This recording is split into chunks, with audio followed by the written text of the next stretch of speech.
剤飲んで去ってしまう錯覚の扉打ち破る花のお題の中今は天国への階段優しさに胸張ってしまう呼んでいるきっと空の青さつけて湧き上がる積乱雲魚色食べてみる散る涙の音私は石になってしまう時とこしえなく果てる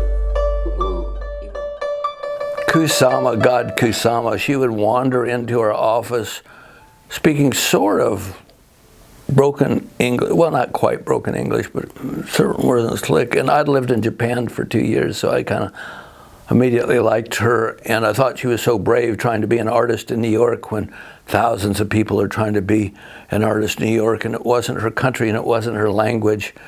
And she was doing her happenings, and we supported them at Rat. You know, it was, and we had no idea that she would be anything but eccentric. I learned here just working on the book that she became really famous.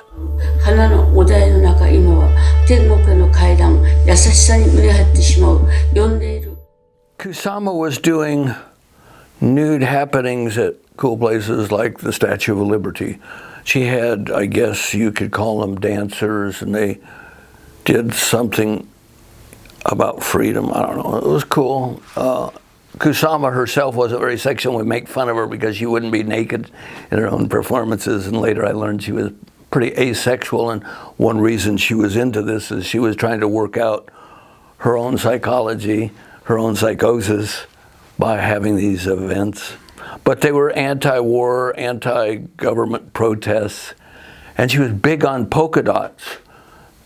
So people would be dancing nude, say, in front of the Statue of Liberty, and all the tourists would come by would see these crazy people doing some odd modern dance in polka dots and nudity. That was good, you know, good. But Kusama didn't see polka dots. Other people saw polka dots. She saw black holes of infinity, or she saw voids and teleportation ports into another realm. So the outside world saw polka dots, and she was seeing a completely different universe in her happenings. Kept true to her vision and became famous. She has had a lot of big shows at the Museum of Modern Art, solo shows. She's done incredible work. And she went back to Tokyo at some point, 79, 89, something, and checked herself into a mental hospital where she's lived ever since.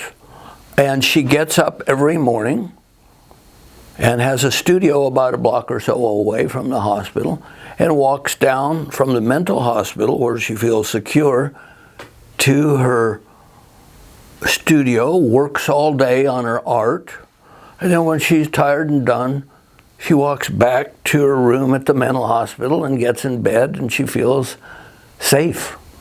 And she's done that for years. And I guess on one level, she's a person that took their unusual mind, that some people would say crazy, and organized it well. And she's done some of the most interesting art in the last century.